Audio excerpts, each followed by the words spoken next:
നാരായണ. ഓം നമോ ബ്രഹ്മണ്യദേവായ go ബ്രാഹ്മണഹിതായ ച ജഗദ്ധിതായ കൃഷ്ണായ ഗോവിന്ദായ നമോ നമ. ശ്രീ ഗുരുവായൂരപ്പ. ശ്രീഹരേ നാരായണ. ഓം ശ്രീമദ്ഭാഗവത മഹാപുരാണം ദ്വാദശസ്കന്ധം അഥ പഞ്ചമോധ്യായ. ഓം ശ്രീ ശുക ഉവാച. ബ്രഹ്മോപദേശമാണ്. സംസ്കൃതം മൂലവും ഞാൻ എഴുതിയ പരിഭാഷയും ചെറിയ ഒരു വിസ്താരവും പറയാം. ഓം ശ്രീ ശുക ഉവാച. ഓം അത്രാനുവർണ്യതേ ഭീക്ഷ്ണം വിശ്വാത്മാ ഭഗവാൻ ഹരി യസ്യ പ്രസാദജോ ബ്രഹ്മ രുദ്ര ക്രോധ സമുദ്ഭവ ത്വം തു രാജൻ മരിഷ്യേതി പശുബുദ്ധിമിമാം ജഹി ന ജാത പ്രാഗഭൂതോദ്യ ദേഹവത്വം ന നങ്ഷ്യസി ന ഭവിഷ്യസി ഭൂത്വാ ത്വം പുത്രപൗത്രാദിരൂപവാൻ ബീജാങ്കുരവത് ദേഹാദേർവ്യതിരിക്തോ യഥാനല സ്വപ്നേ യഥാ ശിരശ്ഛേദം പഞ്ചത്വാദ്യാത്മന സ്വയം യസ്മാത് പശ്യതി ദേഹസ്യ തദ ആത്മാ ഹ്യജോമര ഖടേ ഭിന്നേ യഥാകാശ ആകാശസ്യാദ്യഥാ പുരാ ഏവം ദേഹേ മൃതേ ജീവോ ബ്രഹ്മ സമ്പദ്യതേ പുനഃ മനഃസൃജതി വൈ ദേഹാൻ ഗുണാൻ കർമാണി ചാത്മന തന്മനഃ സൃജതേ മായ തതോ ജീവസ്യ സംസൃതി സ്നേഹാധിഷ്ഠാനവർത്യഗ്നി സംയോഗോ യാവദീയതേ തതോ ദീപസ്യ ദീപത്വം ഏവം ദേഹകൃതോ ഭവ രജസത്വതമോ വൃത്യ ജായതേഥ വിനശ്യതി ന തത്രാത്മാ സ്വയം ജ്യോതി യോ വ്യക്താവ്യക്തയോ പര ആകാശ ഇവ ചാധാരോ ധ്രുവോനന്ദോപമസ്തദ ഏവമാത്മാനമാത്മസ്ഥം ആത്മനൈവാമൃഷപ്രഭോ ബുദ്ധ്യാനുമാനഗർഭിണ്യാ വാസുദേവാനുചിന്തയാ ചോദിതോ വിപ്രവാക്യേന ന ത്വാം ധക്ഷ്യതി തക്ഷക മൃത്യവോ നോപധക്ഷ്യന്തി മൃത്യൂനാം മൃത്യുമീശ്വരം അഹം ബ്രഹ്മ പരം ധാമ ബ്രഹ്മാഹം പരമം പദം ഏവം സമീക്ഷന്നാത്മാനം ആത്മന്യാധായ നിഷ്കളേ. ഓം അഹം ബ്രഹ്മ പരം ധാമ ബ്രഹ്മാഹം പരമം പദം ഏവം സമീക്ഷന്നാത്മാനം ആത്മന്യാധായ നിഷ്കളേ. ദശന്തം തക്ഷകം പാദേ ലേലിഹാനം വിഷാനനൈ ന ദ്രക്ഷ്യസി ശരീരം ച വിശ്വം ച പൃഥഗാത്മന ഏതത്തെ കഥിതം താത യഥാത്മാ പൃഷ്ടവാൻ നൃപ ഹരേർവിശ്വാത്മനശ്ചേഷ്ടാം കിം ഭൂയ ശ്രോതുമിച്ഛസി. സർവം ശ്രീകൃഷ്ണാർപ്പണമസ്തു. ഇതി ശ്രീമദ്ഭാഗവതേ മഹാപുരാണേ പാരമഹംസ്യാം സംഹിതായാം ദ്വാദശസ്കന്ധേ ബ്രഹ്മോപദേശോ നാമ പഞ്ചമോധ്യായ. സർവത്ര ഗോവിന്ദനാമ സങ്കീർത്തനം. ഗോവിന്ദ ഗോവിന്ദ. ശ്രീ ഗുരുവായൂരപ്പ.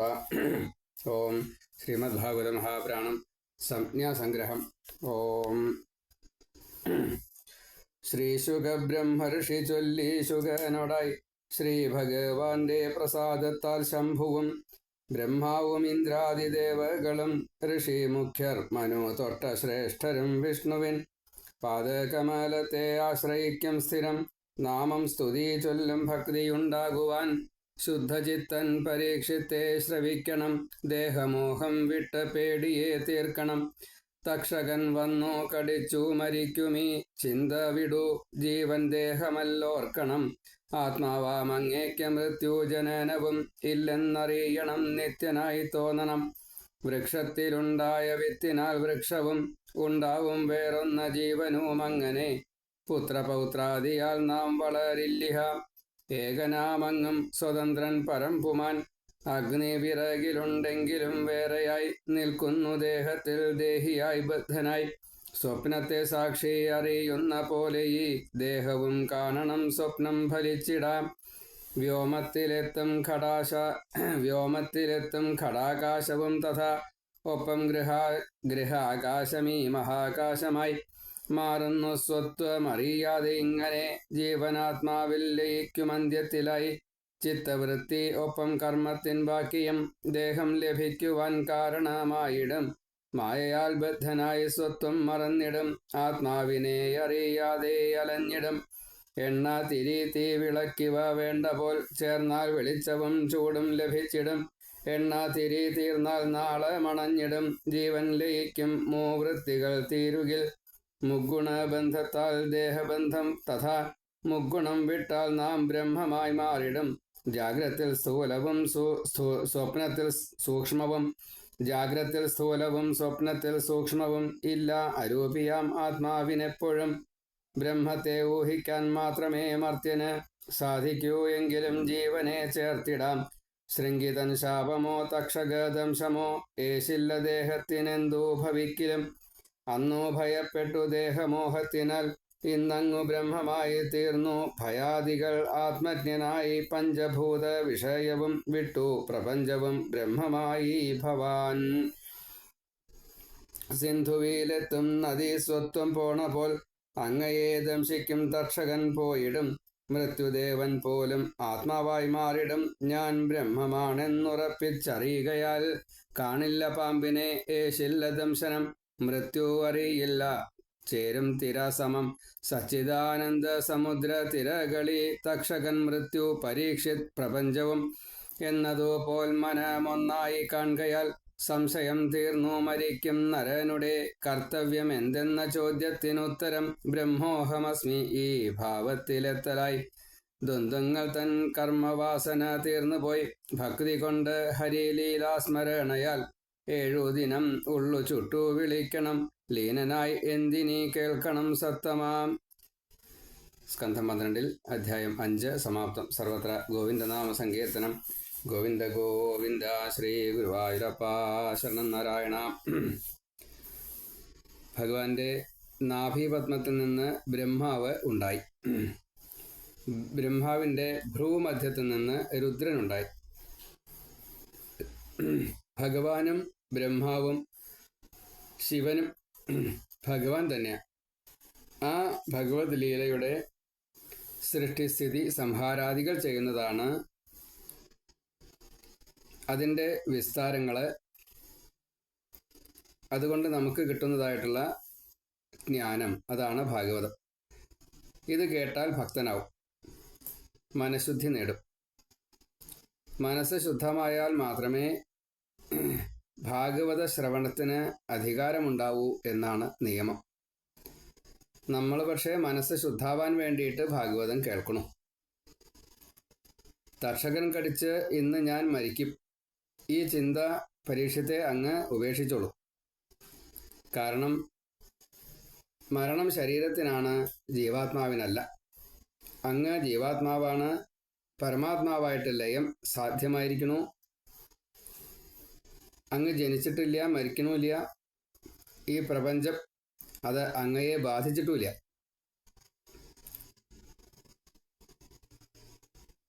ശരീരം ഉണ്ട് എന്നൊക്കെ നമുക്ക് അറിയാൻ സാധിക്കും, അത്രയേ ഉള്ളൂ.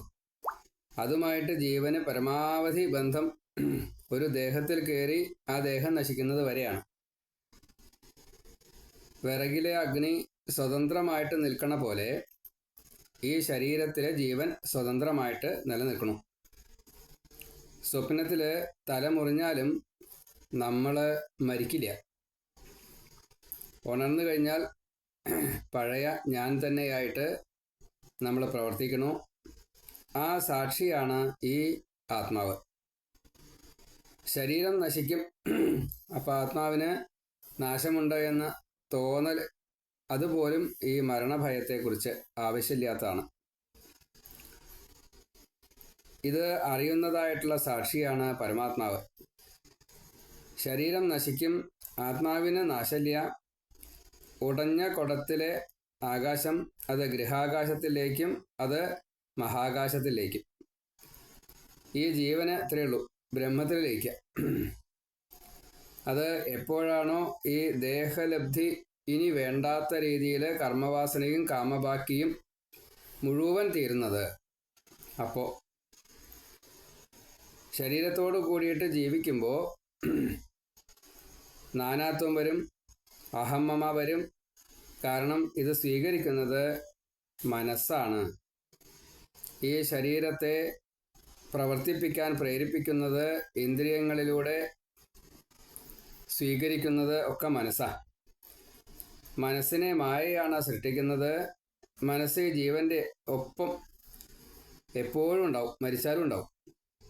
മനസ്സും ജീവനും ഒന്നാണ് എന്ന് ഒരിക്കലും സംശയിക്കുക പോലും ചെയ്യാൻ പാടില്ല. അങ്ങനെയായാൽ സംസാരം വരും. സത്വരജസ്തമോ ഗുണങ്ങളുടെ വികാസം കൊണ്ടാണ് ശരീരവും മനസ്സും ഈ ജീവനോട് കൂടിയിട്ട് കൂടിച്ചേർന്ന് പ്രപഞ്ചത്തിലേക്ക്, പ്രകൃതിയിലേക്ക്, പ്രകൃതിയോട് കൂടി ചേർന്നതായിട്ടുള്ള ബന്ധമുള്ള രീതിയിൽ വരണത്. അപ്പോൾ നാം ജനിച്ചു, ഇനി മരിക്കുമെന്നുള്ള പേടിയോട് കൂടിയിട്ട് ഈ സത്വരജസ്തമോ ഗുണങ്ങൾ നീക്കിക്കഴിഞ്ഞാൽ പ്രകൃതിയെ കുറേശ്ശെ അറിയാറാവും. പ്രകൃതിയെ മറന്ന് പ്രകൃതിയല്ല, ജീവാത്മാവാണ്, പരമാത്മാവാണ് എന്ന ബോധത്തിലേക്ക് നമുക്ക് എത്താൻ സാധിക്കും. ഈ ആത്മാവിൻ്റെ സ്വയമേ ഉള്ള ഒരു പ്രവൃത്തിയാണ് സ്വയം പ്രകാശിക്കുക എന്നത്. ആ സ്വയം പ്രകാശിക്കുന്ന ഭാവത്തിൽ നമ്മൾ എപ്പോഴാണോ എത്തുന്നത്, അത് നമുക്ക് എപ്പോഴാണോ അറിയാൻ സാധിക്കുന്നത്, അതാണ് ഞാൻ എന്നുള്ളത് എപ്പോഴാണോ അറിയാൻ സാധിക്കുന്നത്, അപ്പോൾ ഈ ദേഹബന്ധത്തെ നമുക്ക് വിടാനുള്ള അവസരത്തെ ഭഗവാൻ തന്നുകൊണ്ടേയിരിക്കും. പൂർണ്ണമായിട്ട് വരണമെങ്കിൽ പൂർണ്ണമായിട്ട് അതാണ് എന്ന് അറിയാൻ സാധിക്കണം. സ്വയം പ്രകാശിത വസ്തുവിന് ഏത് ഇരുട്ടിൽ ചെന്നാലും അവിടെ തൻ്റെ പ്രകാശം കൊണ്ട് തന്നെ ആ ഇരുട്ടിനെ ഇല്ലാണ്ടാക്കാൻ സാധിക്കും. അപ്പോൾ ജ്ഞാനസ്വരൂപനായിട്ട് മാറണം. അപ്പോഴേ ഈ പരമാത്മാവ് എന്നുള്ള രീതിയിൽ നമ്മളാവുള്ളൂ. ശമീകപുത്രനായിട്ടുള്ള ശൃംഗിയുടെ ശാപം, തക്ഷകദംശമേറ്റിട്ടുള്ള അങ്ങയുടെ മരണം, അങ്ങിപ്പോൾ 7 ദിവസമായിട്ട് ഭാഗവതം കേട്ടുകൊണ്ടേയിരിക്കുകയാണ്. ഈ ശരീരത്തെ ഇപ്പോൾ പ്രായോപവേശം ചെയ്തിട്ടാണല്ലോ 7 ദിവസം ഇരിക്കുന്നത്. ആ ബോധത്തിൽ നിന്നും അങ്ങ് വിട്ടുപോന്നു എന്നുള്ളത് ദശമസ്കന്ധത്തിൽ തുടങ്ങണ സമയത്ത് പറഞ്ഞിട്ടുണ്ട്. വിശപ്പോ ദാഹോ എന്നെ സ്വീകരിക്കുന്നില്ല, എന്നെ അത് ബാധിക്കുന്നില്ല, അങ്ങ് കഥ പറയൂ, കൃഷ്ണകഥ കേൾക്കാൻ ഞാൻ അത്യുത്സാഹത്തോടു കൂടിയിട്ട് കാത്തിരിക്കുന്നു. അതുകൊണ്ട് ഈ ശരീരബോധം വിട്ടതായിട്ടുള്ള അങ്ങ് നദി എപ്രകാരത്തിലാണോ സമുദ്രത്തിൽ ലയിക്കുമ്പോൾ സ്വത്വത്തെ മറക്കുന്നത്, അതേപോലെ ഈ മൃത്യുവിന് പോലും മൃത്യുവായിട്ടുള്ള പരമാത്മാവ് ഈ തക്ഷകനെയോ അങ്ങയുടെ ശരീരത്തിനെയോ ഇനി പേടിക്കണം എന്ന് തോന്നില്ല. ശരീരത്തിനുണ്ടാകുന്നതായിട്ടുള്ള വേദനാദി കാര്യങ്ങൾ മരണത്തിന് കാരണമാകുന്നത് എന്തോ ഒന്ന്, അതിനെയാണല്ലോ പേടിക്കുന്നത്. മരണകാരണത്തെയാണ് നമ്മൾ പേടിക്കുന്നത്, മരണത്തെ അല്ല. അത് ഇല്ല, അങ്ങനെ ഒന്നും വിഷയമില്ല. അത്യന്ത വിസ്മൃതി ആണ് മരണം. ശരീരം ഉറങ്ങുന്നത് പോലെ അങ്ങോട്ട് കണക്കാക്കിയാൽ മതി. എപ്പോഴാണ് ഉറങ്ങേണ്ടത് നമ്മൾ അറിയാറുണ്ടോ? ഉറങ്ങി ഏകദേശം ആ സമയത്താണ് തോന്നുന്നുണ്ട് ഞാൻ ഒന്നങ്ങോട്ട് ഉറങ്ങി അല്ലെങ്കിൽ ഒന്നങ്ങോട്ട് മയങ്ങി എന്നൊക്കെ പറയും. കൃത്യമായിട്ട് പറയാൻ സാധിക്കില്ല, കാരണം മയക്കം അങ്ങനെയാണ്, ഉറക്കം അങ്ങനെയാണ്. എന്ന കൂട്ടത്തിൽ ഈ ശരീരത്തിൻ്റെ മാറ്റവും ശരീരം ഉപേക്ഷിക്കുക എന്നതും പിന്നെ വീണ്ടും ശരീരത്തെ സ്വീകരിക്കുക എന്നതുമാണ് മരണവും ജനനവും. അങ്ങ് മരിച്ചു കഴിഞ്ഞാൽ പിന്നെ മുക്തിയില്ല, വീണ്ടും ജനിക്കും. അങ്ങ് മരിക്കുകയല്ല ചെയ്യുന്നത്, അങ്ങ് ജീവാത്മാവിനെ പരമാത്മാവിൽ ലയിപ്പിക്കുകയാണ് ചെയ്യുന്നത്. അപ്പോൾ ആവശ്യമില്ലാത്ത ഈ ചണ്ടിയെ വലിച്ചെറിയണം. കാരണം അങ്ങ് ഞാൻ ബ്രഹ്മമാണ് എന്നുള്ളത് ഉറപ്പിച്ചിരിക്കുന്നു ഇപ്പോൾ തന്നെ. എന്നാലും ശരി, അത് സ്വയമേവ ചെയ്തോളൂ. ഒന്നും കൂടി, ശരീരം, പ്രപഞ്ചം, തക്ഷകൻ, ഇതൊക്കെ അങ്ങയെ ബാധിക്കാത്ത രീതിയിൽ ഞാൻ ബ്രഹ്മമാണ്, എന്നിൽ നിന്നും അന്യമായിട്ട് യാതൊന്നുമില്ല. അനവധി തിരമാലകളുണ്ട്, അതുണ്ടാവണു, നിലനിൽക്കണു, ലയിക്കണു. ആ കൂട്ടത്തിൽ ഈ ശരീരം ഇങ്ങനെയൊക്കെ ഉണ്ടായി അത് പോവും.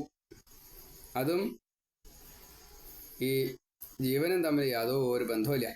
താൽക്കാലികമായിട്ടുള്ള ബന്ധം മാത്രമേ ഉള്ളൂ. അത് താൽക്കാലികം മാത്രമാണ്. അപ്പം അതിനെ ഉപേക്ഷിച്ചു, ഇത്രയേ ഉള്ളൂ. തിരമാലകൾ കൂട്ടിമുട്ടുന്നത് പോലെ രണ്ട് തരത്തിൽപ്പെട്ടതായിട്ടുള്ള തിരമാലകൾ, ഒന്ന് ചെറുതും ഒന്ന് വലുതും, ആകാരത്തിലാച്ചാൽ അങ്ങനെ.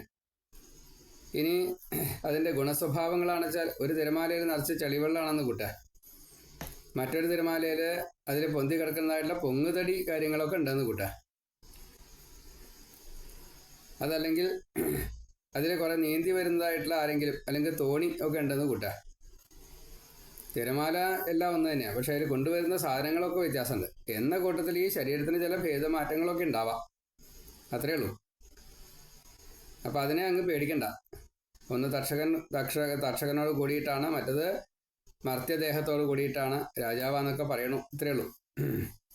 അപ്പം അത് വന്നോട്ടെ, കടിച്ചോട്ടെ, പൊയ്ക്കോട്ടെ, അതങ്ങേ ബാധിക്കുന്നില്ല എന്നുള്ളത് ഉറപ്പിച്ചോളൂ. ഞാൻ ബ്രഹ്മമാണ് എന്ന ബോധത്തിൽ ഉറച്ച് ഭഗവാനെ മാത്രം സ്മരിച്ച്, ഭഗവാന്റെ ആകൃതി രൂപവിസ്താരം പറഞ്ഞിട്ടുണ്ടല്ലോ, അത് നാമം, ലീല, ധാമം, ഭഗവത് അനുഗ്രഹമാകുന്ന ഗുണം. ആ ഗുണം ഇപ്പോൾ ഈ പരീക്ഷത്തിന് കിട്ടിയത് ശ്രീശുക ബ്രഹ്മർഷിയാൽ ഭാഗവതത്തെ ഉപദേശിക്കപ്പെട്ടു, അത് നന്നായിട്ട് സ്വീകരിക്കാൻ സാധിച്ചു, ഇതാണ്. അപ്പോൾ ആ ഗുണത്തെ കൂടി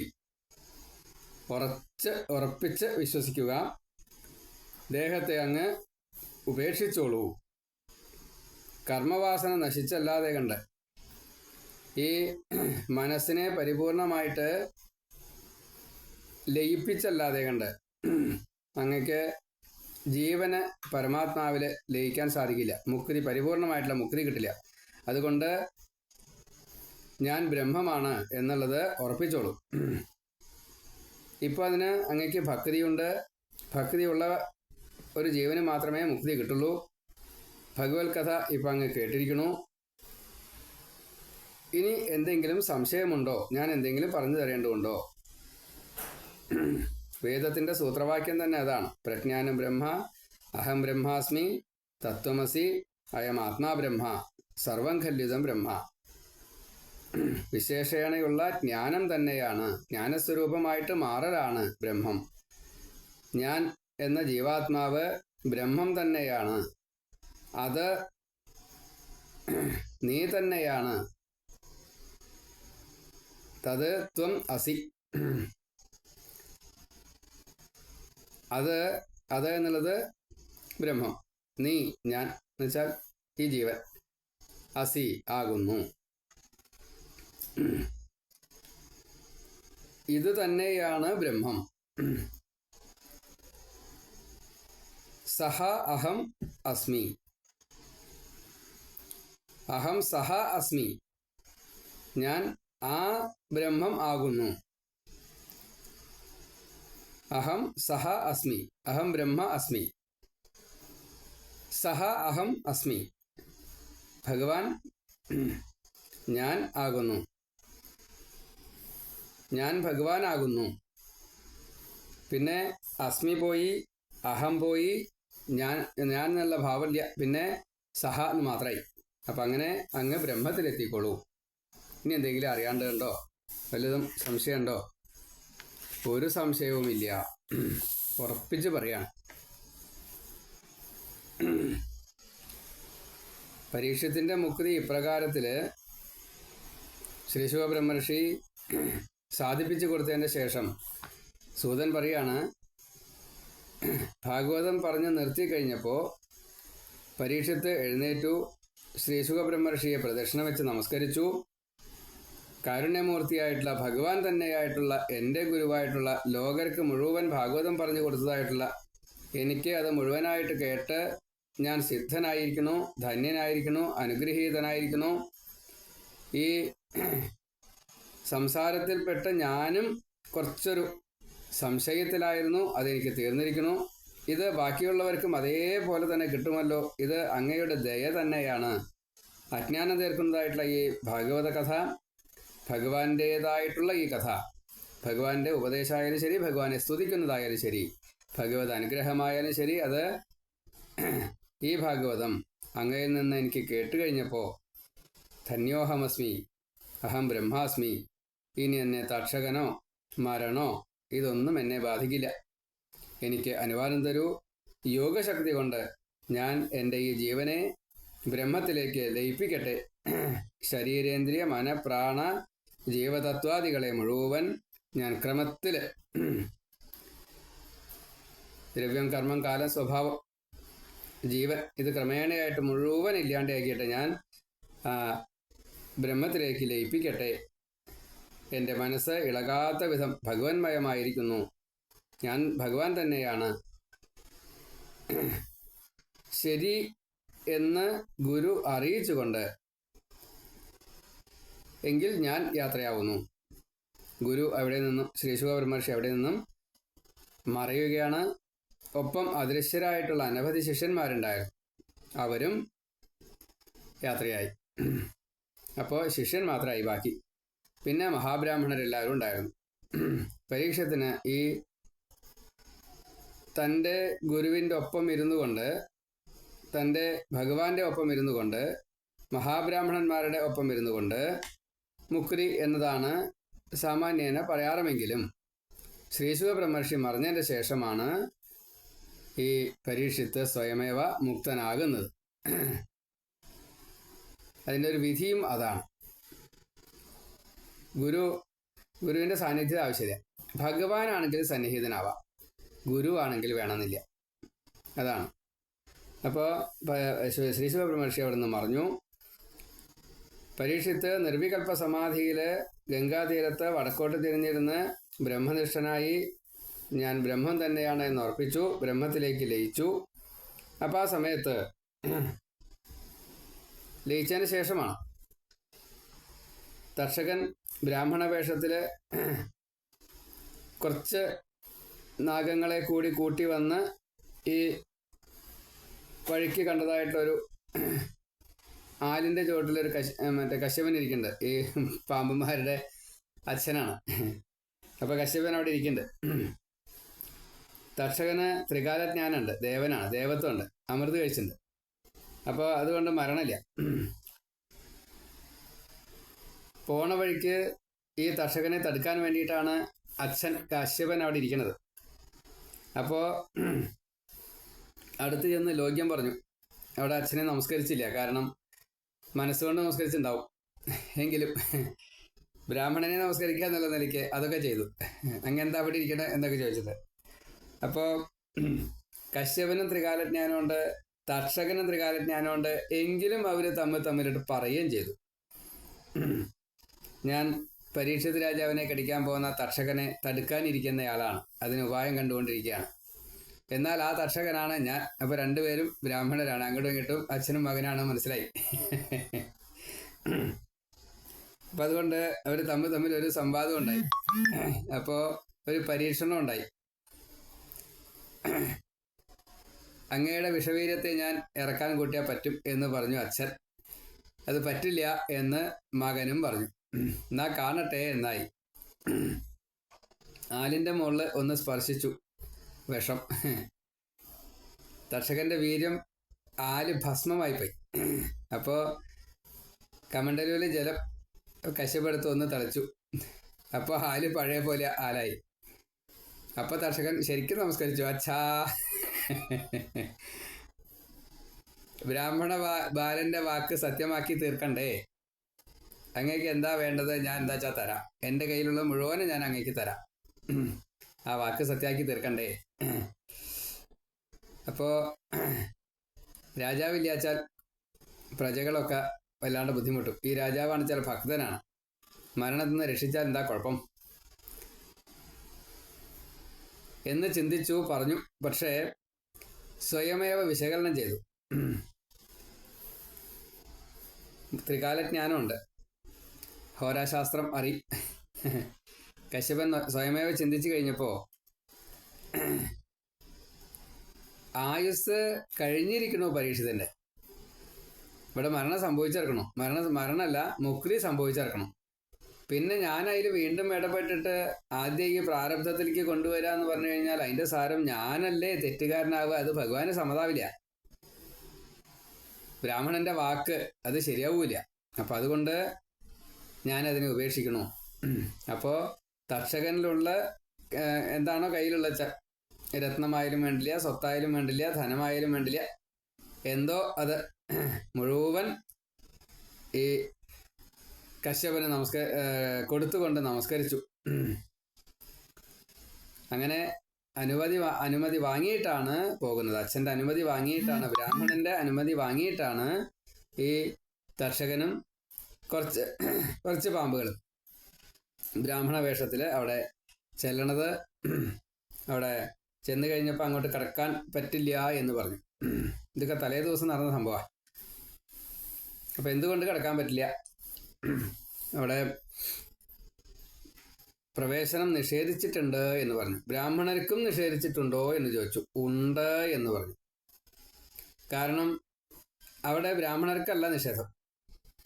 തുടക്കത്തിൽ വരുന്ന എല്ലാവർക്കും അവിടെ പ്രവേശനമുണ്ട്, എല്ലാവരും വന്നിട്ടുമുണ്ട്. പക്ഷേ ഈ ഒടുക്കം വരുന്നയാള് ഭാഗവതം പാരായണം കഴിഞ്ഞിരിക്കണം. അപ്പം അത് മറ്റെന്തോ ദുരുദ്ദേശമാണ്. അതുകൊണ്ടാണ്. അല്ലാണ്ട് ബ്രാഹ്മണർക്ക് അവിടെ നിഷേധം ഉണ്ടായിട്ടല്ല. അത് കള്ളത്തരാന്നുള്ള ഉറപ്പാണ്. അപ്പോൾ ഞങ്ങൾ തരുന്നതിനെ സ്വീകരിക്കാൻ കുഴപ്പമുണ്ടോ ചോദിച്ചു. എന്താന്ന് ചോദിച്ചു. അപ്പോൾ പഴമാണ്. പഴച്ചാവാം, കാരണം മറ്റ് ബ്രാഹ്മണർക്കൊക്കെ കഴിക്കാമല്ലോ എന്നേ അവർ വിചാരിച്ചുള്ളൂ. സ്വതേ അവിടെ ആഹാരം ആർക്കും ഇല്ല. പക്ഷേ ഇത് സ്വീകരിച്ചു, അവിടെ കൊണ്ടുകൊടുത്തു.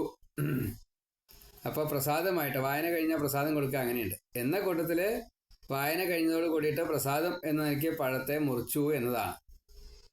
പഴത്തെ മുറിച്ചപ്പോൾ ഈ പഴത്തിൻ്റെ ഉള്ളിൽ തക്ഷകൻ ഒരു പുഴുവായിട്ട് കയറിക്കൂടിയായിരുന്നു. ആ തക്ഷകൻ്റെ മുഴുവൻ ലക്ഷണങ്ങളോട് കൂടിയിട്ട് തക്ഷകൻ പുറത്തേക്ക് ചാടി. പുഴു തക്ഷകനായി, വലിയ തക്ഷകനായി. ഈ പുഴുവിനെ ദേവീഭാഗവത പ്രകാരം തോളിൽ വെച്ചു എന്നാണ്. കഴുത്തിന് താഴെയായിട്ട് ആ തോളിൽ അങ്ങോട്ട് വെച്ചു. അപ്പോൾ സ്വന്തം ശരീരം എടുത്തുകൊണ്ട് തക്ഷകൻ ആ ദേഹത്തെ സ്പർശിച്ചു, കടിച്ചു, വിഷം. അങ്ങനെ പരീക്ഷത്ത് ഭസ്മായി, ശരീരം ദഹിച്ചു. അപ്പോൾ പരീക്ഷത്തിൻ്റെ ജീവൻ ആദ്യമേ തന്നെ ബ്രഹ്മത്തിലേക്ക് ലയിച്ചതിൻ്റെ ശേഷമാണ് തക്ഷകൻ്റെ ആവിർഭാവം, തക്ഷകൻ്റെ ദംശനം. ദേഹം പോലും ഭസ്മമായി പോയി. അപ്പോൾ പുഷ്പവൃഷ്ടി, കൊട്ട, പാട്ട്, നൃത്തം, ബ്രാഹ്മണരുടെ ഭക്തി, സൂക്തം, വേദം, അങ്ങനെയില്ല, എല്ലാവരും ഒരേപോലെ തന്നെ വലിയ ഒരു പരീക്ഷത്ത് മുക്തി, പ്രത്യക്ഷ മുക്തിയാണ് കിട്ടിയത്. അതിൻ്റെ സന്തോഷത്തെ പരീക്ഷത്ത് പോയി കഴിഞ്ഞപ്പോൾ ചെറിയൊരു വിഷമം ഉണ്ടായി. പക്ഷേ മഹാബ്രാഹ്മണർക്ക് ഈ വിഷമം സാരില്ല. കാരണം ഈ രാജാവല്ല, അടുത്ത രാജാവ്, അത്രയേ ഉള്ളൂ. ആ രാജ ഭരിച്ചോട്ടെ, നമുക്കതിൻ്റെ താല്പര്യമില്ല. അപ്പം അതുകൊണ്ട് അത് വിഷയമില്ല. അങ്ങനെ എല്ലാവരും സംതൃപ്തരായിട്ട് പിരിഞ്ഞു. അതിനുശേഷം പരീക്ഷത്തിനെ ദഹിപ്പിക്കുകയോ മറ്റു കാര്യങ്ങളോ ഒന്നും വേണ്ടി വന്നില്ല. സ്വതേ അങ്ങനെയാണ്, ഭസ്മമായി എന്നുള്ളതാണ്. അത് ഗംഗയിലിട്ടു. ആ ഭസ്മത്തെ ഗംഗയിലേക്ക് ലയിപ്പിച്ചു. നമ്മളും ഗംഗയിലേക്ക് ഈ വിഭൂതി ലയിപ്പിക്കാറുണ്ട്. അപ്പോൾ ആ ജീവൻ ഇനി ബാക്കി ഒന്നുമില്ലാത്ത രീതിയിൽ അത് ലയിച്ചു കഴിഞ്ഞു. പ്രപഞ്ചത്തിൻ്റെതായെല്ലാം അത് മുഴുവൻ പഞ്ചഭൂതാദിയിൽ ഏതിലാ വേണ്ട വെച്ചാൽ ആയിരിക്കൊക്കെ ക്രമേണ ലയിപ്പിച്ചു എന്ന് സാർ. കൊടുക്കണ്ടായിരുന്ന ആ വിഭൂതിയും കൂടി ഗംഗയിലേക്ക്, പിന്നെ ഒന്നും ബാക്കിയില്ല. അങ്ങനെ പരീക്ഷത്തിൻ്റെ മകനായിട്ടുള്ള ജനമേജയൻ ആ മഹാപുരോഹിതന്മാരാൽ അഭിഷേകം ചെയ്തു രാജാവായിട്ട്. കുട്ടിയാണ്. അപ്പോൾ അവിടെ മന്ത്രി തന്നെയാണ് ഭരിക്കുന്നത്, മുഖ്യമന്ത്രി ആരോ ആയിക്കോട്ടെ, ഭരിച്ചു. കുറച്ചു കാലം കഴിഞ്ഞപ്പോൾ അന്ന് കുട്ടിയാണ്. ഉപനയന സംസ്കാരാദികളൊക്കെ കഴിഞ്ഞ് വിദ്യാഭ്യാസമൊക്കെ കഴിഞ്ഞ ശേഷം രാജാവായിട്ട് അത്യാവശ്യം പെരുമാറാൻ തുടങ്ങിയ സമയത്താണ് ഉത്തങ്കൻ്റെ വരവ്. ഇപ്പം മന്ത്രിമാരെല്ലാവരും കൂടിയിട്ട് പറഞ്ഞു, അങ്ങയുടെ അച്ഛൻ തക്ഷകൻ കടിച്ചിട്ടാണ് മരിച്ചത്. അത് രാജാവിനെ അറിയാണ്ട് കുഴപ്പമില്ല. പക്ഷെ ഉത്തങ്കൻ ഒന്നിങ്ങനെ പ്രേരിപ്പിച്ചു എന്നാണ്. തക്ഷകൻ കടിക്കാനുള്ള കാരണം എന്താ, മരിക്കാനുള്ള കാരണം എന്താ അത് ചോദിച്ച് ഉറപ്പിച്ചു. എന്താ ഉറപ്പിച്ചത്? സംവാദമായിട്ട് കശ്യപൻ വന്നിരുന്നു, തടുക്കാൻ പറ്റുമായിരുന്നു. ധനം കൊടുത്ത് കശ്യപനെ പറഞ്ഞയച്ച് തക്ഷകൻ കടിക്കുകയാണ് ഉണ്ടായത്. തക്ഷകൻ തെറ്റുകാരനാണ്, അത് ധിക്കാരാണ്. അങ്ങയുടെ അച്ഛൻ ചെറുപ്പത്തിലാണ് മരിച്ചത്, അകാല മൃത്യുവാണ്. സർപ്പദംശം ഒരു അപമൃത്യുവാണ്. അപ്പം അതിന് കാരണം തക്ഷകനാണ്, ഈ ശാപമല്ല. അങ്ങയുടെ അച്ഛന് ഗതി കിട്ടിയിട്ടില്ല, മുക്തി കൊടുക്കണം.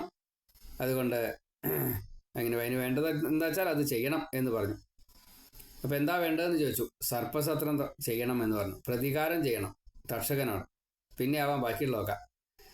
അപ്പോൾ മുഖ്യ പുരോഹിതനായിട്ട് ഉത്തങ്കൻ എന്ന മഹാഋഷി അദ്ദേഹത്തിനെ തന്നെ, എല്ലാ കഴിവുണ്ട് കേട്ടോ, ഇങ്ങനെ ചെറിയൊരു കുഴപ്പമുണ്ടെന്ന് മാത്രമേ ഉള്ളൂ. അപ്പോൾ സർപ്പങ്ങളുമായിട്ട് ചെറിയൊരു ദേഷ്യം കാര്യങ്ങളൊക്കെ ഉണ്ട് ഉത്തങ്കന്. അതാണ് ഇങ്ങനെ ഒരാളെ കാരണം. ഏതായാലും സർപ്പസത്രം തുടങ്ങി. അനവധി സർപ്പങ്ങൾ ഹോമിക്കപ്പെട്ടു. ഈ സർപ്പങ്ങൾ ഹോമിക്കപ്പെടാനുള്ളൊരു കാരണമുണ്ട്. കദ്രുവും വിനതയും കൂടിയിട്ട്, കദ്രു എന്നുള്ളത് സർപ്പങ്ങളുടെ അമ്മയാണ്, കശ്യപൻ്റെ പത്നി. വിനത എന്നുള്ളത് കശ്യപൻ്റെ പത്നിയാണ്, ഈ ഗരുഡൻ്റെ അമ്മയാണ്. അവർ തമ്മിലൊരു തർക്കം. ഉച്ചൈശ്രവസ എന്ന കുതിരയ്ക്ക് മുഴുവൻ വെളുപ്പാണ് എന്ന് വിനത, അല്ല കറുപ്പുണ്ട് എന്ന് കദ്രു. പന്തയം ദാസ്യമായി. അപ്പോൾ കദ്രുവിനറിയാം ഇത് മുഴുവൻ വെള്ളയാണെന്നുള്ളത്. കുട്ടികളോട് പറഞ്ഞു, നിങ്ങളെ വാലിൻ്റെ മുകളിൽ എവിടെ വെച്ചാൽ പോയിട്ട് കറുത്ത നിറത്തിൽ തൂങ്ങിക്കിടക്കണം എന്ന് പറഞ്ഞു. അപ്പോൾ പറ്റില്ല എന്ന് പറഞ്ഞു കുട്ടികൾ, കുറേ ആൾക്കാർ ഒന്നിച്ച്. എന്നാൽ നിങ്ങളൊക്കെ പോയിട്ട് ജനമേജയൻ്റെ സർപ്പസത്രത്തിൽ വീണ് മരിച്ചോളി എന്ന് പറഞ്ഞു. അവരാണ് ഈ സർപ്പസത്രത്തിൽ വന്ന് വീണ് മരിച്ചവർ മുഴുവൻ. ഇപ്പോൾ ഒരു അമ്മയുടെ ശാപം കിട്ടിയവർ, അവർക്ക് വേറെ മാർഗമൊന്നുമില്ല, അങ്ങനെ മരിക്കുന്നേ മാർഗമുള്ളൂ. മുക്തി കിട്ടും, എന്താ കഥ ദൈവം കണ്ടു, അറിയില്ല. അപ്പം അതിന് പാപമൊന്നുമില്ല. അമ്മയുടെ ശാപത്തിന് പരിഹാരം ഉണ്ടെന്ന് തോന്നുന്നില്ല. അപ്പോൾ എന്തുകൊണ്ട് ഈ സർപ്പങ്ങൾക്ക് ഇങ്ങനെ ഒരു ഗതി കിട്ടി എന്നുള്ളത് അവരുടെ തന്നെ ഗുരുതകേടാണ് എന്ന് സാരാത്രേ ഉള്ളൂ. അമ്മ പറഞ്ഞ് കൂട്ടാക്കിയില്ല. പിന്നെ വേറെ കുറേ ആൾക്കാർ അമ്മ പറഞ്ഞ് കൂട്ടാക്കി, വാലിൻ്റെ മുകളിൽ കറുപ്പായിട്ട് ചെന്ന് തൂങ്ങി. അപ്പോൾ വിനത കതിരവനും കൂടിയിട്ട് ചെന്ന് നോക്കിയപ്പോൾ കുറച്ച് കറുപ്പും കുറച്ച് വെളുപ്പാണ് കാണാനുള്ളത്. കുറച്ച് അകലെന്നാണ് നോക്കിയത്, പാമ്പാന്ന് മനസ്സിലായില്ല. ഏതായാലും വിനത ദാസ്യം സ്വീകരിച്ചു. കുറേ കാലം അങ്ങനെ ദാസ്യവൃത്തിയൊക്കെ ചെയ്തു കദ്രുവിന്. അപ്പോൾ 2 മുട്ട ഉണ്ടായിട്ടുണ്ട്. മുട്ട വീരീണ് കാണാനില്ല. അപ്പോൾ ഒരു മുട്ട എടുത്ത് പൊട്ടിച്ചു. അപ്പോൾ ചിറക് വന്നിട്ടില്ല. എന്തിനാ അമ്മ ഇപ്പം തന്നെ ചിറക് വരണതിൻ്റെ മുന്നേ എന്നെ ബുദ്ധിമുട്ടിച്ചേ ചോദിച്ചു. അപ്പോൾ ക്ഷമാപണമൊക്കെ പറഞ്ഞു. ഏതായാലും സൂര്യനെ ഭജിച്ചുകൊണ്ട് സൂര്യൻ്റെ തേരാളിയായിട്ട് അരുണൻ എന്ന രീതിയിൽ ആ മകൻ യാത്രയായി. പിന്നെ മറ്റേ മകൻ പൂർത്തിയാവട്ടെ എന്ന് വിചാരിച്ച് കാത്തിരുന്നു. പൂർത്തിയായപ്പോൾ പുറത്തു വന്നപ്പോൾ ഗരുഡനായിട്ടാണ് വന്നത്. ഗരുഡനോട് കാര്യങ്ങളൊക്കെ പറഞ്ഞു. ദാസി ഒന്ന് തീർത്ത് തരണം. ശരി, എന്താ അതിന് പരിഹാരം? അപ്പോൾ കതിരനോട് ചോദിച്ചു, എന്താ അതിന് പരിഹരിക്കാൻ വേണ്ട ചോദിച്ചു. എന്നാൽ അമൃത് തരണം എന്ന് പറഞ്ഞു. ഓ, അമൃത് തരാലോ, അതിനെന്താ? ഗരുഡൻ നേരെ ഇന്ദ്രലോകത്ത് പോയി ഇന്ദ്രനെ ദേവന്മാരെ എല്ലാവരെയും തോൽപ്പിച്ചു അമൃത് കൊണ്ടുപോന്നു. പോരണ വഴിക്ക് വൃന്ദാവനത്തിൽ കടമ്പ് മരം നിൽക്കുന്നുണ്ട് കാളിന്തിയുടെ തീരത്ത്. അവിടെ ഒന്ന് ഇരുന്നു. അവിടെ ഇരുന്നപ്പോൾ ഈ നരക്കുട ഒന്ന് തുളുമ്പി ഒരിത്തിരി ആ കടമ്പ് വൃക്ഷത്തിൽ പോവുകയും ചെയ്തു. പിന്നെ കതിര എവിടെയാണെന്ന് നോക്കിയതാണ്. ഇപ്പോൾ കതിരവൻ്റെ വാസസ്ഥലത്തേക്ക് അവിടെ ചെന്ന് പറഞ്ഞിരുന്നു, ദാ അമ്മയെ വിടൂ, അമ്മയുടെ ദാസ്യം തീർക്കൂ. ശരി, അമ്മയുടെ ദാസ്യം തീർന്നിരിക്കണോ എന്ന് പറഞ്ഞു. ഞങ്ങൾ പോട്ടെ. ഓ, നിങ്ങൾ പോയിക്കോളൂ. ഗരുഡനും പോയി, അമ്മയും പോയി. ഗരുഡൻ നേരെ ഭഗവാൻ വിഷ്ണുവിൻ്റെ വാഹനമായിട്ട് ഇന്നും അവിടെ സേവനം ചെയ്തുകൊണ്ടിരിക്കണം. ഏട്ടൻ അരുണൻ സൂര്യഭഗവാന്റെ തേരാളിയായിട്ട് രഥത്തിൽ കടിഞ്ഞാനും പിടിച്ചേ ഇരിക്കണം. അങ്ങനെ വിനത. ഇന്ദ്രൻ ആ സമയത്ത് ഇവിടെ വന്നു. എന്നിട്ട് ഈ അമൃതകുടം അത് തട്ടിയെടുത്ത് കൊണ്ടുപോവുകയും ചെയ്തു. പാമ്പന്മാർക്ക് കിട്ടിയില്ല കഴിക്കാൻ. കുളിക്കാൻ പോയതാ, കുളിച്ചു വന്നപ്പോൾ കുടം കാണാനില്ല. അപ്പോൾ അവിടെ ഇന്ദ്രൻ എടുക്കുമ്പോൾ അവിടെയും ലേശം പോയി. ദർഭപ്പുല്ലിലാണ് ഇത് വെച്ചേർന്നത്. അപ്പോൾ ആ ദർഭപ്പുല്ലൊന്നിങ്ങനെ നക്കി പാമ്പന്മാർ. അപ്പോൾ നക്കിയ പാമ്പുകളുടെ നാവൊക്കെ 2ആയിട്ട് മാറി, തലപ്പ് 2ആയിട്ട് മാറി. ഇന്നും അത് അങ്ങനെ തന്നെ നിൽക്കണം. ഈ ശിക്ഷയായിട്ടാണ്. അർഹതയില്ലാത്ത അമൃതിനെ കഴിച്ച നാഗങ്ങളെ എന്നാണ് 2 തലയുള്ള നാഗങ്ങളെ പറയാറ്. ഇങ്ങനെ അനവധി സർപ്പങ്ങളെ ഹോമിച്ചു. അപ്പോൾ ഈ തക്ഷകൻ വരുന്ന കാണാനില്ല. എന്തുകൊണ്ട് തക്ഷകൻ വരുന്നില്ല? പാമ്പുകൾ ബാക്കി പാമ്പുകൾ വരുന്നുണ്ട്, എന്താ വരാത്തത് ചോദിച്ചു. അപ്പോൾ വരാത്തത് വേറൊന്നും ഉണ്ടായിട്ടില്ല, ഇന്ദ്രനെ അഭയം പ്രാപിച്ചിട്ടുണ്ടെന്ന് പറഞ്ഞു. അപ്പോൾ ഇന്ദ്രനെയും കൂടി ആവാഹിച്ചോളാൻ പറഞ്ഞു. ഇന്ദ്രനും തക്ഷകനും കൂടിയിട്ട് ആവാഹിക്കപ്പെട്ടു. അത് വലിയ അബദ്ധമായി. അപ്പോൾ ദേവഗുരുവായിട്ട് ബൃഹസ്പതി, ബ്രഹ്മാവിൻ്റെ ഉണ്ട് അനുവാദം, ഏതായാലും ബൃഹസ്പതി വന്ന് തടുത്തു. തക്ഷകനും ഇന്ദ്രനും മരണമില്ല, അതുകൊണ്ട് ഉത്തങ്ക ജനമേജയ രാജാവെ യാഗം നിർത്തണം എന്ന് പറഞ്ഞു. കാരണം അമൃത് കുടിച്ചതുകൊണ്ട് മരിക്കില്ല, ഉറപ്പാണ്. പിന്നെ അതിൻ്റെ വരുംവരായികൾ കുറച്ച് അതിഗംഭീരവും, അത് സഹിക്കാൻ പറ്റുന്നുണ്ടാവില്ല. അപ്പം അതുകൊണ്ട് അത് വേണ്ട. പിന്നെ കർമ്മഫലം കൊണ്ടാണ് അച്ഛൻ മരിച്ചത്, അച്ഛന് മുക്തി കിട്ടിയിരിക്കണം. സുഖദുഃഖം വരുന്നത് ജന്മത്തിൻ്റെ പ്രാരാബ്ധങ്ങളെ കൊണ്ടാണ്. അപ്പം അതുകൊണ്ട് അത് സംഭവിച്ചു. മരണം വരുന്നത് പാമ്പായാലും കള്ളനായാലും ഇടിവെട്ടായാലും തീയായാലും വെള്ളമായാലും രോഗം, വിശപ്പ്, യുദ്ധം, ഇങ്ങനെ കാരണങ്ങൾ പലതുണ്ട്. അതൊന്നും ഇപ്പം അങ്ങ് നോക്കണ്ട. ആ ജീവൻ സ്വതന്ത്രനായിരിക്കണോ, മുക്തി നേടിയിരിക്കണോ, ഭാഗവതം കേട്ട ആളല്ലേ. അപ്പോൾ ഈ സർപ്പസത്ര മഹാപാപാണ്, അങ്ങ് നിർത്തിക്കോളും. അപ്പോഴേക്ക് ആസ്തികൻ വന്നു അവിടെ. അങ്ങ് ഇപ്പം തന്നെ ഈ യാഗം നിർത്തണം എന്നുള്ളത് പറഞ്ഞു. ആസ്തികൻ പറഞ്ഞോട് കൂടിയിട്ട് ജനമേജന് പിന്നെ വേറെ ഒന്നും പറയില്ല. അങ്ങനെ അങ്ങോട്ട് നിർത്തി. സർപ്പസത്രം നിർത്തി കഴിഞ്ഞപ്പോൾ ധാരാളം യാഗ ദക്ഷിണാദി കാര്യങ്ങളൊക്കെ കുറേ ചെയ്യണം. ഇപ്പം ഒരു യാഗം നിർത്തി കഴിഞ്ഞാൽ പിന്നെ ദക്ഷിണാദി കാര്യങ്ങൾ, ഗുരുപൂജ കാര്യങ്ങളൊക്കെ നടത്തി. അങ്ങനെ ശരീരാഭിമാനം കൊണ്ടാണ് ഇപ്രകാരത്തിൽ ജനമേജയൻ ചെയ്തത് എന്നതും മായയെ മറികടക്കാൻ സാധിക്കാത്തതാണ് ഇങ്ങനെ വന്നത് എന്നും ഈ ജ്ഞാനത്തെ മുഴുവൻ പാഖണ്ഡമായിട്ട് ഉത്തങ്കന പ്രേരിതനായിക്കൊണ്ടാണ് ഇതൊക്കെ ചെയ്തത് എന്നുള്ളതും അദ്ദേഹത്തിൻ്റെ ആ ഒരു പ്രവൃത്തി കുറച്ച് തെറ്റാണ് എന്ന് അദ്ദേഹത്തിന് തന്നെ മനസ്സിലാക്കി തീർത്തു എന്നും ഭക്തിയോഗം കൊണ്ട് ഭഗവാനിലേക്ക് എത്തുകയാണ് വേണ്ടത്, അങ്ങ് മുക്തി നേടിക്കഴിഞ്ഞാൽ അങ്ങയുടെ അച്ഛനും മുക്തി നേടും എന്നുള്ള വിധിയും ഉണ്ട് എന്നും, അങ്ങ് ശുദ്ധനായി കഴിഞ്ഞാൽ ഈ പിതൃക്കളെ മുഴുവൻ ശുദ്ധനാക്കാൻ സാധിക്കും, അങ്ങനെയുള്ള വരമുണ്ട്. അപ്പം അതുകൊണ്ട് അങ്ങും അതുപോലെ ചെയ്യൂ. അപ്പോൾ ഭഗവാനെ ധ്യാനിച്ചുകൊണ്ട് മനോവൃത്തികൾ മുഴുവൻ ത്യജിച്ച് പരമാനന്ദത്തെ നേടിക്കോളൂ. മുമുക്ഷുവായിട്ടുള്ള ഏതൊരു സാധകനും ഇപ്പം കിട്ടുന്നത് മുഴുവൻ ഇത് എനിക്ക് വേണ്ടതല്ല, എനിക്കിതില്ലെങ്കിലും കഴിയും, ഇതല്ല ഇതല്ല ഇതല്ല എന്ന ബ്രഹ്മത്തെ ഇതുമല്ല ഇതുമല്ല എന്നും ഇതും അതാണ് ഇതും അതാണ് ഇതും അതാണ് എന്നും ബ്രഹ്മത്തെ അറിയാൻ വേണ്ടിയിട്ട് ശ്രമിക്കൂ. പരമപദത്തിലേക്ക് നമ്മെ തന്നെ എത്തിക്കണം. ആത്മാനം ഉദ്ധരേത് സ്വയം അല്ലേ, ആത്മാവ് തന്നെ ഉദ്ധരിക്കണം. ആത്മാനം ഉദ്ധരേത് ആത്മാനം, അങ്ങനെയാണ്. അപ്പം അതുകൊണ്ട് ശ്രമിച്ചോളൂ, എന്നാൽ കാര്യം നടക്കും. ഈ രാഗദ്വേഷാദികൾ വേണ്ട, ശ്രീകൃഷ്ണനെ അറിഞ്ഞ് അഭയം പ്രാപിച്ചോളൂ, മനഃശുദ്ധി കിട്ടും. ഇങ്ങനെ നന്നായിട്ട് തന്നെ ഉപദേശിക്കപ്പെട്ടു ജനമേജയനോട്. ജനമേജയൻ പിന്നീട് വൈശമ്പായനിൽ നിന്ന് ഭാരതം മുഴുവനെ കേട്ടു. എന്നിട്ടും വേണ്ടന്ത്യ സമാധാനം കിട്ടിയില്ല മനസ്സിന്. പിന്നെ ദേവീഭാഗവതം കേട്ടു. അപ്പോൾ മനസ്സിന് സമാധാനം കിട്ടുക മാത്രമല്ല, അച്ഛൻ മുക്തനായത് വ്യാസൻ തന്നെ നേരിട്ട് കാണിച്ചു കൊടുക്കുകയും ചെയ്തു. പിന്നീട് ഈ സർപ്പസത്രത്തിൻ്റെതായിട്ടുള്ള ദോഷങ്ങളെ തീർക്കാൻ വേണ്ടിയിട്ട് വീണ്ടും ഭാഗവതത്തെ തന്നെ, അച്ഛൻ കേട്ടതായിട്ടുള്ള ഭാഗവതത്തെ തന്നെ വീണ്ടും കേട്ടു എന്നാണ്. അങ്ങനെയാണ് പിന്നീട് ഈ ജനമേജയനും പാപത്തിൽ നിന്നും മുക്തി നേടിയത്. അവിടെ ഓങ്കാരത്തിൻ്റെ ആ ഓങ്കാരം, ബിന്ദു, നാദം അതെല്ലാം വിസ്തരിച്ചൊന്ന് പറഞ്ഞു കൊടുത്തു. പിന്നെ ഓങ്കാരം, ആ, ഊമ, ബിന്ദു, നാദം ഇങ്ങനെ 5 മാത്രയിലുണ്ട് എന്നും, പിന്നെ അർത്ഥമാത്ര, കല, ശക്തി ഇങ്ങനെയൊക്കെ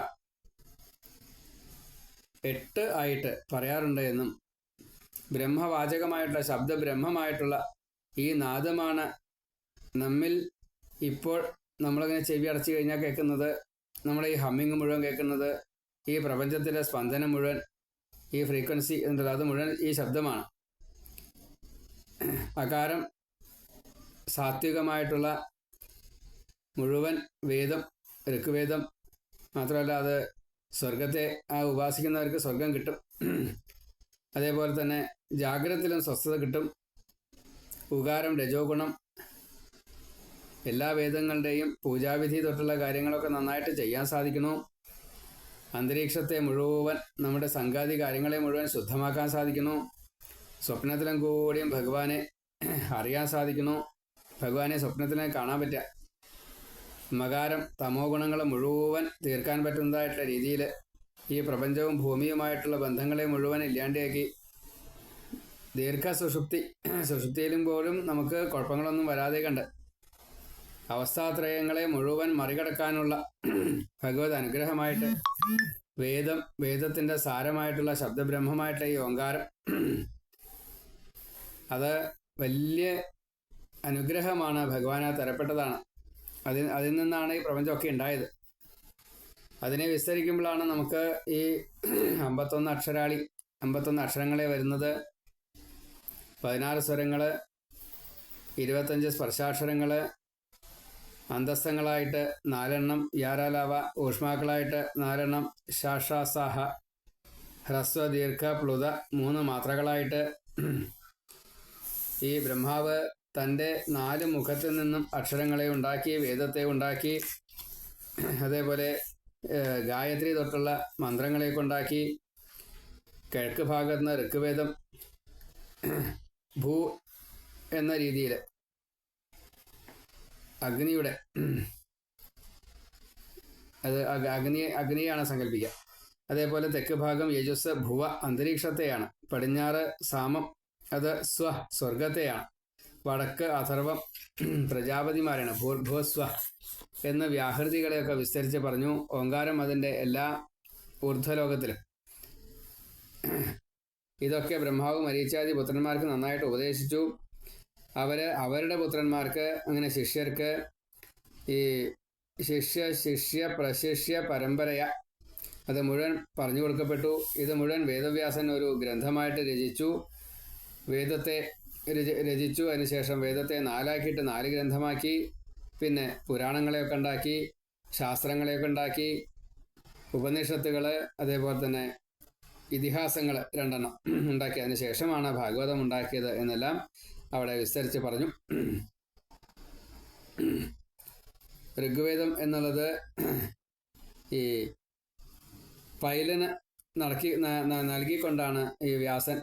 അതിൽ ധാരാളം ശാഖകളൊക്കെ ഉണ്ടായിട്ടുണ്ട്. 9, 6, 5, 1000 എന്നൊക്കെ പറഞ്ഞിട്ട് ശാഖകൾ ധാരാളമുണ്ട്. യജുസ് വൈശമ്പായനാണ് കൊടുത്തത്. സാമം ജൈമിനിക്കാണ് കൊടുത്തത്. അഥർവം സുമന്തുവിനാണ് കൊടുത്തത്. അതേപോലെ യജുർവേദം അത് വൈശമ്പായനൻ്റെ ശിഷ്യനായിട്ടുള്ള ഈ യാജ്ഞവൽക്യൻ വേദത്തെ ഒന്നും കൂടി ബൃഹത്താക്കി സൂര്യനിൽ നിന്നും സ്വീകരിച്ചുകൊണ്ട്, അതുകൊണ്ട് ഈ വേദത്തെ തൈത്തിരീയം എന്ന വേദം കൃഷ്ണയജുസ്സായിട്ട് പറയാറുണ്ട്. ശുക്ലയജുസ്സായിട്ട് സൂര്യൻ കുതിരയിൽ നിന്നും പറഞ്ഞു കൊടുത്തായിട്ടുള്ള ഈ യാജ്ഞവൽക്കനാൽ പ്രചരിപ്പിക്കപ്പെട്ടതായിട്ടുള്ള രീതിയിൽ അത് 2 തരത്തിൽ ഈ യജുർവേദം സ്മരിക്കപ്പെടുന്നു. 2ഉം പൂജാവിധികൾ തന്നെയാണ്. പിന്നെ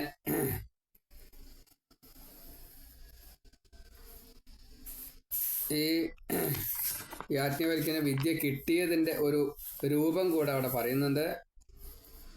വൈശമ്പായൻ എന്തോ യാദൃശികമായിട്ട് ഒരു ശാപം കിട്ടി, ബ്രഹ്മഹത്യാശാപം. പെൺകുട്ടികളെ എന്തോ ചെയ്യോ, അടിക്കുകയോ പിടിക്കുകയോ എന്തോന്ന് ചെയ്തു, അതാണ്. അപ്പം അത് ബ്രഹ്മഹത്യാപാപമായിട്ട് മാറി. അറിഞ്ഞുകൊണ്ട് ചെയ്തതല്ല, അറിയാണ്ട് ചെയ്തതാണ്.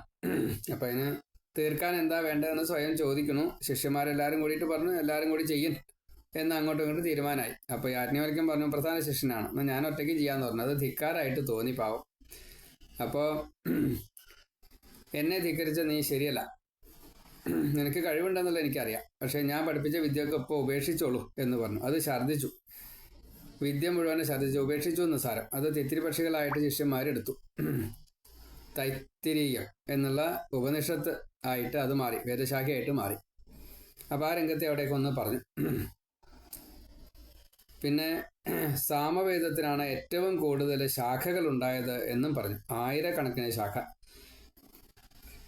അതേപോലെ തന്നെ ഈ വേദങ്ങളെ ഏറ്റെടുത്തവർ മുഴുവൻ വേദോപാസകരായിട്ട് എല്ലാവരാലും ഈശ്വരനെ അറിയപ്പെടുന്ന രീതിയിൽ വേദത്തെ പ്രയോഗിക്കുക എന്നതും പിന്നീട് തുടങ്ങി. ഇപ്പം നമ്മളും അതിലൊക്കെ പെട്ടവരാണ്. അതിൻ്റെ വിശദീകരണമാണ് ഈ പുരാണാദികളെല്ലാം ഉണ്ടാക്കിയത്. അത് അടുത്ത അധ്യായത്തിൽ പറയാം. ഇപ്പോൾ 6ാമത്തെ അധ്യായം കൂടി, ദ്വാദശസ്കന്ധത്തിൽ 5ഉം 6ഉം 2 അധ്യായങ്ങളെയാണ് നമ്മളൊന്ന് സ്മരിച്ചത്. പറയാച്ചനിയെന്നും കൂടുതൽ പറയാനുണ്ട്. നല്ലോണം ചുരുക്കിയിട്ടാണ് പറഞ്ഞത്. ഇനി 7ാമത്തെ അധ്യായം തൊട്ട് മാർക്കണ്ഡേയ ചരിത്രത്തിലൂടെ നമുക്ക് കേൾക്കാം. 12 സൂര്യന്മാരായിട്ട് നമ്മെ 12 മാസങ്ങൾ ഭഗവാൻ രക്ഷിക്കുന്നു എന്നുള്ള കാര്യങ്ങൾ 6 ഗണത്തോട് കൂടിയിട്ട് അത് നമുക്ക് പിന്നീട് കേൾക്കാം. സർവത്ര ഗോവിന്ദ നാമ സങ്കീർത്തനം. ഗോവിന്ദ ഗോവിന്ദ നാരായണ നാരായണ